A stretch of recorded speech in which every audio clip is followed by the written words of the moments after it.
Welcome back to Boston. Has entered the chat George Blecci, Casey Hudson. Case, are you a big horses gal? I love horses, but I don't track the races. The races, yeah. Gonna be honest, me neither.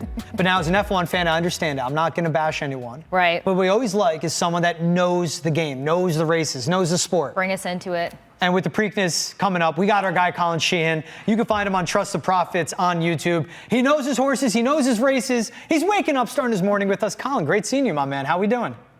Great, George. So excited to be here on Boston's End in the chat. Congratulations to you guys for going live, and so happy that you're giving some attention to the Preakness Stakes. I know without Sovereignty, who won the Kentucky Derby, coming back in the Sovereignty to the Preakness, the problem is that the eyes dwindle, right? Because everybody wants to see that Triple Crown race. So the fact that we're talking horses, this is a lifelong passion for me, and to be on the screen with you right here on Boston's End in the chat is a dream come true. Colin, you're the best man. Thank you. I mean, that just made my day. It's 9:15 in the morning, and you're making my day. Let's start with Sovereignty. Why this decision? Because you say it, everyone's watching for that Triple Crown possibility, but why win the Kentucky Derby and then not decide to go for the Triple Crown at all? Yeah, Sovereignty's trained by a Hall of Fame trainer, Bill Mott, who forgot last night more about horses than I'll ever know about horses. So we'll start off with that I can't bash someone who is a Hall of Famer.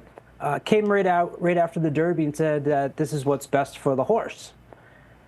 The scrutiny that's been around horse racing over the last years, and especially 3 years ago when we had those breakdowns at Churchill Downs, a week, you don't want to see those headlines splashed across the news, right? And so it's very easy to say we're focused on what's best for the horse. And as horse players, let me tell you, I'd rather spend my afternoon with horses than humans, to be honest. They're just amazing, and I think that gets overlooked at how passionate players are about the horses themselves. So it's easy to say it's best for the horse, but I think ultimately there's a plan for Sovereignty that is much longer than the Triple Crown. Sovereignty is owned and bred by Godolphin, the world's largest thoroughbred horse racing and breeding operation. They're based in Dubai. They won $3 million for winning the Kentucky Derby. The Dubai World Cup next April is a $7 million purse, and that I think is the ultimate goal. And they have to have that long-term goal for Sovereignty in mind. And so running a horse back in 2 weeks is not something that trainers do. It's not something Bill Mott does. He doesn't have a very good record of bringing back horses back that quickly. Whirl Away in 1941 ran 20 times in his 3-year-old campaign. These horses now are really stretched out, and you might only see them run 4, 5, 6, 7 times over the course of the year. And what does that look like? So I think he's absolutely going to come back in the third leg of the Triple Crown and run in the Belmont Stakes, probably then, which is being run at Saratoga this year. We'll probably stay up at Saratoga, run the Travers, focus a prep to get into the Breeders' Cup with that Dubai World Cup as the focus for next year. Ultimately, I just want to see Sovereignty run as much as possible. That's what we need in this sport. We need these 3-year-old stars to keep running at 4 and 5 and not just immediately go to the breeding shed. So, that gives you a little bit of a sense of why not running this weekend. But I would also say it wasn't going to set up nicely for him. Sovereignty is a horse that came, just like he did in the Derby, from way behind. The Preakness is a race you want to be on the front end. And so even if Sovereignty wasn't here, a horse who I really loved in the Kentucky Derby, this is going to be a place where you bet against him. So not only do you have what I just talked about, I don't know that the race really set up for Sovereignty yet anyway. So I can certainly understand the decision to not run him. I appreciate the love for the horses. The most I can tell you about horses, though, is a little bit about Pasifino horses, growing up around them when I was a kid. You addressed the why, so let's get a little bit further into the what, and what impacts, come from this decision. Well, just as you said, so many people tune in for these 3 races, right? And the Kentucky Derby just actually had 21 million viewers. It was the most viewers since 1989 that we just had 2 weeks ago. There's $350 million wagered on that card that day. So the interest in the sport is not waning at all, despite what you might hear on X or read about. The interest is there, and it's on these 3 races. And so many people immediately texted me when they heard that news saying, how come he's not running in the Preakness? I want to try to see the horse go for the Triple Crown. So ultimately, it is bad for the sport because the sport only gets the attention, really honed in on it over the course of these 5 or 6 weeks. And I think immediately hearing that Sovereignty is not going to be in the Preakness is immediately when your everyday, your people that tune in just for these races are probably not going to tune into Pimlico. It's bad for Pimlico, a racetrack that really relies on the Preakness as its main driver of revenue. This is actually the last race being run at the current Pimlico, as they are doing some renovations, a lot of renovations to Pimlico tracks. It's going to be a great place to go to. This is the party. The Derby's for your classy, the Pimlico's for the party. So I'm sure going out to the infield, they'll still be packed. But it does detract some of that attention from this big race. All right, now look into the Preakness. We know that there's no sovereignty, but goal-oriented is the favorite heading into this race. Who's that horse to watch for then? Because people want to tune in. People want to bet, Colin, but who should people bet and who should people watch for? Yeah, well, Journalism's actually going to be the big favorite. He's the horse that finished second in the Kentucky Derby. That's okay, I got you. Goal-oriented is the Bob Baffert. Bob Baffert's won this race 8 times. That's the record. So he brings in goal-oriented. You always have to pay attention to the Bob Bafferts on the rail with speed. Journalism, though, to me, if I compare it to college football for you, you got the SEC. There's 3 horses in the SEC for me this year. It's Journalism, Sovereignty, and Baeza. Well, Baeza and Sovereignty aren't running here. Journalism is coming back. Coming back on 2 weeks, which is the immediate concern, right? Over the last 4 years, 11 horses have run in the Derby to come back in the Preakness. None of them have won. 3 of them have finished second, including Mystic Dan, last year's Kentucky Derby winner, and a couple thirds, including Mage, who you might remember won the Kentucky Derby a few years ago. So that would be your concern. How is the turn back after only 2 weeks for Journalism? Journalism is a horse that ran out in California. So not only did he travel across country to get to Kentucky, he's now traveled up to Baltimore for the Pimlico and just ran 2 weeks ago. But like I said, SEC horse going against, a tier certainly below. That's where the fun part of this game comes in, and that's what we try to share and express with everybody, both over on our YouTube channel at Trusted Profits or Day at the Track when I bring new people that are interested. It's showing them, here's the decisions you have to make. This is what happened. Journalism's coming back on short rest, but he's absolutely the cream of the crop in here. If he runs anything like he did in the Derby, the race is over, and he's going to be saying up by 5 lengths in the stretch, and it'll be all over. There are some new shooters that are coming in. Clever Again is a horse that you'll hear a lot about. He's got 2 impressive wire-to-wire victories.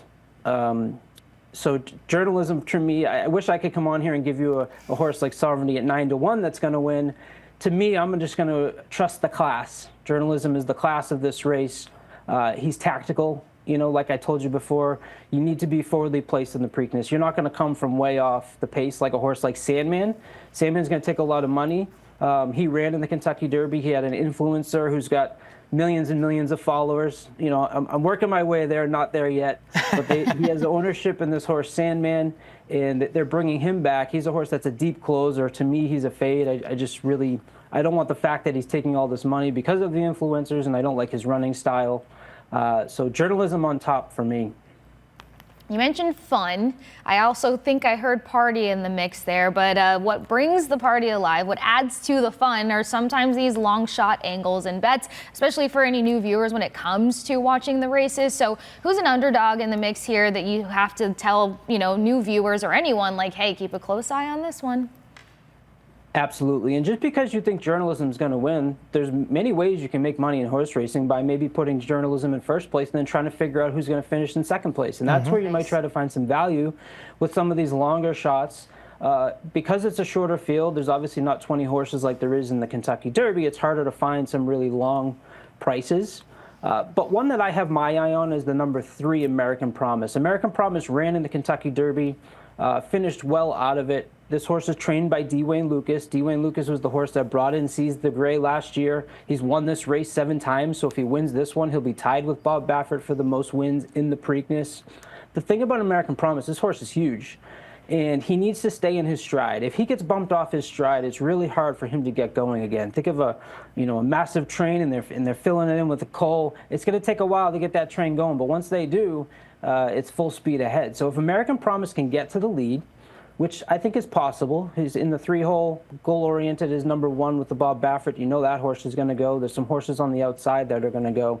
If American Promise can get into that stride and take it possibly wire to wire, very similar to the way Seize the Gray did last year. American Promise had a lot of trouble in the Kentucky Derby. It was a wet track. The rain we're getting here in Boston is the rain that just came from Baltimore. There's some more rain scheduled for Saturday morning. that might have an impact, but at least you know with journalism, because of what he did on Derby Day, that shouldn't be a huge impact for him. And Goal Oriented also ran on the undercard of Kentucky Derby Day as well. So American Promise right now at 15-1 is a horse that I might put underneath journalism, along with that 8 who I mentioned, Clever again. And then you can't throw out Bob Baffert's 1. So I'm journalism over Goal Oriented, Clever again, and American Promise with the exacta. Now, I'm the guy that also takes the approach, Colin. I'm taking everything you're soaking in. I'm taking the notes. I will hop on my app and play some bets.